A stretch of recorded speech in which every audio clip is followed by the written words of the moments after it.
আসসালামু আলাইকুম। হাইটেক স্কুলের লার্ন ফার্স্ট পে লেটার সিরিজে তোমাদের আবারও স্বাগতম।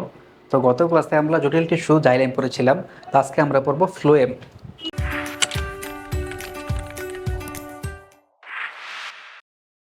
তো গত ক্লাসে পড়েছিলাম যে ফ্লোয়েম কিন্তু এটা কি, vascular tissue. Vascular tissue vascular tissue মানে কি, পরিবহন টিস্যু, অর্থাৎ এরাও পরিবহন করে। তাহলে জাইলেমও পরিবহন করে, ফ্লোয়েম পরিবহন করে, পার্থক্যটা কি? পার্থক্য হলো, ধরো এটা একটা গাছ, গাছ গাছের অবশ্যই পাতা থাকবে। এই যে পাতায় কি হয়, ফটোসিনথেসিস হয়, সালোক সংশ্লেষণ হয়। তো এই পাতায় যে সালোক সংশ্লেষণ হবে, এই খাদ্যগুলো তৈরি হবে, এই খাদ্যগুলো কিসের মাধ্যমে সারা দেহে ছড়াবে? ফ্লোয়েমের মাধ্যমে। অর্থাৎ ফ্লোয়েম পাতায় তৈরি খাদ্যকে সব জায়গায় ছড়িয়ে দেয়। আর জাইলেম কী করে, মাটি থেকে যে শোষণ করে এই উপাদানগুলো উপরে ওঠায়। বুঝছো? এটা হচ্ছে জাইলেমের কাজ।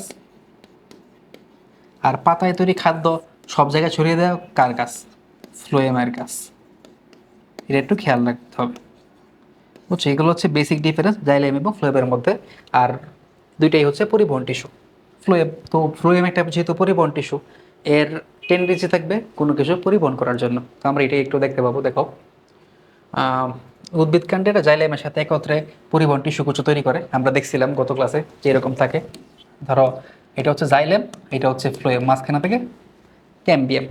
তো একসাথে থেকে পরিবহন টিস্যু কুচো গঠন করে। বুঝছো? এটাও জাইলেমের মতো চারটা অংশ দ্বারা গঠিত। একটা হচ্ছে সিপ কোষ, সঙ্গী কোষ, ফ্লোয়েম প্যারেনকাইমা এবং ফ্লোয়েম ফাইবার। তো সেম জাইলেমের মতো অনেকটা। জাইলেম যেমন খাদ্যের কাঁচামাল পানি সরবরাহ করে, তেমনি ফ্লোয়েম পাতায় প্রস্তুত খাদ্য উদ্ভিদের বিভিন্ন দেহে পরিবহন করে। যেটা এখানে বুঝালাম। দেখো জাইলেম কী করছে, র যে ফুডটা আছে এটা পাতায় পৌঁছে দিছে, আর পাতায় তৈরি খাদ্য ফ্লোয়েমটা সারা দেহে পৌঁছে দিছে। তো এটা হচ্ছে basic difference between xylem and phloem. দেখো, মূল টপিকে প্রবেশ করার আগে আমরা একটু চিত্রটা বুঝতে হবে। দেখো, এটা হচ্ছে ফ্লোয়েম। ফ্লোয়েম, বুঝছো, এটা সিপ কোষ। সিপ কোষ, ফ্লোয়েমের সিপ কোষ। তো সিপ কোষের ক্ষেত্রে দেখো কি হয়, এর একটা পরিবহন টিস্যু উৎস। তো এই কারণে তারা পরিবহন করে। পরিবহন কিভাবে করে? এখানে এই সিপ নল তৈরি করে। একটা কোষে মাঝখানে ফাঁকা জায়গা থাকে, আর একটা কোষের মাঝখানে ফাঁকা জায়গা থাকে। দুইটা কোষ যখন একত্রে হয় তখন এরকম একটা নলের মতো তৈরি হয়, এটাকে বলা হয় সিপ নল। এই সিপ নলের মধ্যে একটু পার্টিশন থাকে, এই পার্টিশনগুলোকে বলা হয় সিপ প্লেট। এই সিপ প্লেটগুলো কিন্তু ছিদ্রযুক্ত হয়। কেন ছিদ্রযুক্ত হবে? কারণ যেহেতু পরিবহন করতে হবে, যদি একেবারে আটকানো থাকে তাহলে তো তরল পদার্থগুলো পরিবহন হতে পারবে না। এই কারণে যেহেতু পরিবহন করতে হবে, তাই এই সিপ প্লেটগুলো ছিদ্রযুক্ত হয়। বুঝছো? আর সিপ কোষের সাথে একটা সহকারী কোষ থাকে, এটাকে বলা হয় কি, সহকারী কোষ বা সঙ্গী কোষ। এই সঙ্গী কোষের নিউক্লিয়াসটা অনেক বড় হয়, তাই ধারণা করা হয় যে এই নিউক্লিয়াসের মাধ্যমে এই সঙ্গী কোষ সিপ কোষের অনেক কার্যাবলী নিয়ন্ত্রণ করে থাকে। তো কেন সঙ্গী কোষ প্রয়োজন? কারণ দেখো, সিপ কোষে কোনো নিউক্লিয়াস নেই। দেখছো, সিপ কোষে কোনো নিউক্লিয়াস নেই, এই সঙ্গী কোষে নিউক্লিয়াসটা আছে। ঠিক আছে, তো এগুলো আমরা একটু ধারণা নিলাম। এখন আমরা মূল টপিকে প্রবেশ করি। দেখো, যা বলছে তা মিলবে। দীর্ঘ পাতলা প্রাচীরযুক্ত জীবিত কোষগুলো লম্বালম্বিভাবে একটির উপর সজ্জিত হয়। দেখছো, লম্বালম্বিভাবে একটির উপর আরেকটা সজ্জিত হয়েছে। বুঝছো? সিগন্যাল গঠন করে, আমরা মাত্র দেখলাম। এই কোষগুলো চালনির মতো ছিদ্রযুক্ত সিপ প্লেট দিয়ে পরস্পর থেকে আলাদা থাকে। দেখছো, মাত্র বুঝালাম যে কি, এটা সিপ প্লেট ছিদ্রযুক্ত থাকে, চালনির মতন একটা। সেই কোষ প্রোটোপ্লাজম প্রাচীর ঘেঁষে থাকে বলে কি কেন্দ্রীয় ফাঁপা জায়গা সৃষ্টি হয়ে যায়, খাদ্য পরিবহনের নল হিসেবে কাজে লাগে। মানে সহজ কথায় সিগন্যালকে বোঝাইছে আর কি। সিগন্যাল থেকে যা এই খাদ্য পরিবহনের মাধ্যম হিসেবে কাজ করে।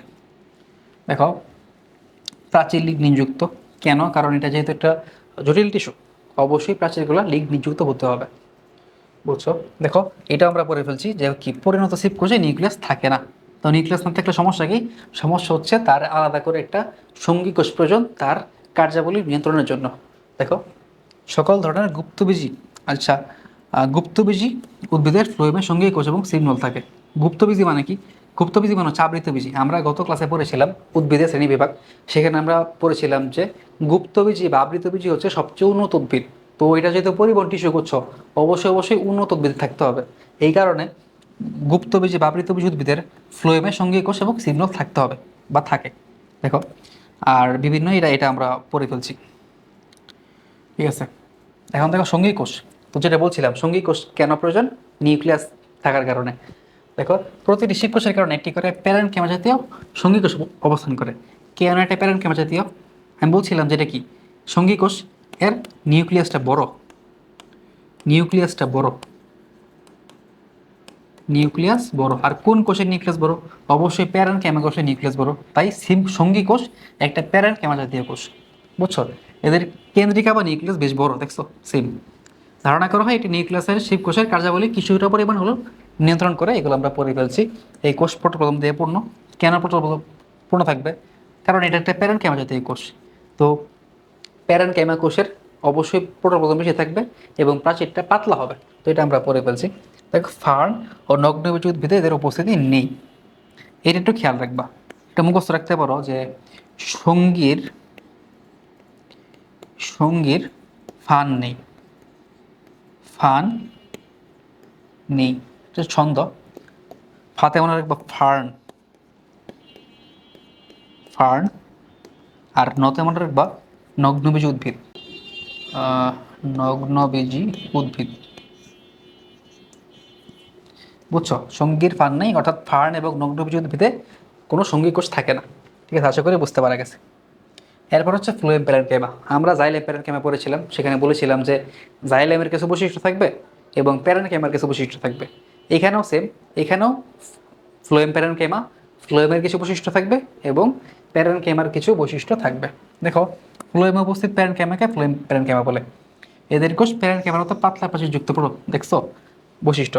প্যারেনকেমা কোষগুলো পাতলা প্রাচীরযুক্ত হয় এবং অনেক প্রোটোপ্লাজম থাকে। এখানেও সেম। এরা খাদ্য সঞ্চয় করে কেন, কারণ প্যারেনকেমা কোষ খাদ্য পরিবহন সহায়তা করে। কেন, কারণ ফ্লোয়েম প্যারেনকেমা একটা ফ্লোয়েম তো একটা পরিবহন টিস্যু, তো পরিবহন টিস্যুর বৈশিষ্ট্য থাকবে অবশ্যই। এই কারণে এরা খাদ্য পরিবহনে সাহায্য করে। আর যেহেতু প্যারেনকেমা তাই খাদ্য সঞ্চয় করে। দেখো ফার্ন জাতীয় উদ্ভিদ, নগ্নভোজী উদ্ভিদ, দ্বিবীজপত্রী উদ্ভিদের ফ্লোয়েম টিস্যুতে ফ্লোয়েম প্যারেনকেমা থাকে। এই আগের কথাই সেম, যে উন্নত উদ্ভিদগুলায় অবশ্যই অবশ্যই ফ্লোয়েম প্যারেনকেমা থাকবে। কারণ কি, কারণ এটা একটা পরিবহন টিস্যু, পরিবহন টিস্যু উন্নত উদ্ভিদের বৈশিষ্ট্য। একবীজপত্রী উদ্ভিদে ফ্লোয়েম প্যারেনকেমা থাকে না। একবীজপত্রী উদ্ভিদ একটা অনুন্নত উদ্ভিদ, এই কারণে থাকে না ফ্লোয়েম প্যারেনকেমা। ঠিক আছে, এটা একটু খেয়াল রাখতে হবে, ততটা একটু পরীক্ষার আগে দেখে যাবে, এটা মনে না থাকতে পারে। ঠিক আছে, এখন দেখো ফ্লোয়েম ফাইবার। সেম কথায় আবার ফ্লোয়েমের কিছু বৈশিষ্ট্য থাকবে, আবার ফাইবারের কিছু বৈশিষ্ট্য থাকবে। ফ্লোয়েমের কি বৈশিষ্ট্য, পরিবহন করবে, বুঝছো। আর ফাইবারের কি বৈশিষ্ট্য, ফাইবার হবে লম্বা তন্তুর মতো, একটু শক্ত থাকবে, একটু লিগনিন বেশি থাকবে, বুঝছো। তো এইগুলা বৈশিষ্ট্য পাবা। আর ফাইবারটা একটু কাস্টল হবে, অর্থাৎ কি স্ক্লেরেন ক্যামার মতো হবে। দেখো প্রথমে মিল পেয়ে গেছি, স্ক্লেরেন ক্যামা কোষ সমন্বয়ে ফ্লোয়েম ফাইবার তৈরি হয়, সেম। এগুলো এক ধরনের দীর্ঘ কোষ। কেন দীর্ঘ, কারণ এগুলো ফাইবার যাদের প্রান্ত দেশ পরস্পরের সাথে যুক্ত থাকে। কেন, ফাইবার কিন্তু একা থাকে না, ফাইবার এরকম অনেকগুলো থাকে, আবার এর উপরে ফাইবার আছে। তো এই ফাইবারের যে প্রান্ত দেশগুলো আছে এটা পরস্পরের সাথে যুক্ত থাকে। এদের বাস ফাইবার বলে। বাস ফাইবার মানে কি, আমরা বলছিলাম আগের কাছে, বাস ফাইবার মানে হচ্ছে পাট, বুঝছো। বাস ফাইবার বলে। দেখো পাটের রাশ এক ধরনের বাস ফাইবার, এটা আমরা আগেই পড়িয়ে ফেলছিলাম। উদ্ভিদের অঙ্গের গৌণ বৃদ্ধির সময় এদের ফাইবারও সময় এই ফাইবার উৎপন্ন হয়। গৌণ বৃদ্ধি মানে কি, ধরো একটা চারা, চারা হলো ছোট চারা, এই ছোট চারা কিন্তু প্রাথমিক বৃদ্ধি। পরবর্তীতে এটা থেকে যখন এটা বড় উদ্ভিদ হবে তখন সেটাকে বলা হবে কি, গৌণ বৃদ্ধি, বুঝছো। তো যখন ছোট থাকে তখন তো ফাইবার থাকে না, তখন দেখবে নরম থাকে। যখন উদ্ভিদটা বড় হয় তখন শক্ত হয়, ফাইবার বেশি হয়। এই কারণে বলা হচ্ছে যে উদ্ভিদের অঙ্গের গৌণ বৃদ্ধির সময় এই ফাইবার উৎপন্ন হয়।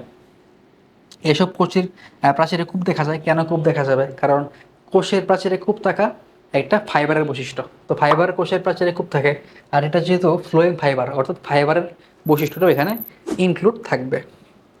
দেখো ফ্লোয়েম টিস্যুর মাধ্যমে পাতা উৎপাদিত শর্করা মূলে একই সাথে উপর নিচে পরিবাহিত হয়। এটা আমরা আগেই বুঝে ফেলছিলাম আগের স্লাইডে, যে ফ্লোয়েম কী করে। ফ্লোয়েম পাতায় প্রস্তুত খাদ্যকে সব জায়গায় পরিবহন করতে পারে, বুঝছো। তো এগুলো ছিল। সো আজকের ক্লাসে এই পর্যন্তই, আশা করি বুঝতে পেরেছ। তো আইটেক স্কুলের অনলাইন পেইড ব্যাচে যুক্ত হওয়ার জন্য আমাদের ওয়েবসাইট ভিজিট করতে পারো। তো সবাই ভালো থাকবা, আল্লাহ হাফেজ।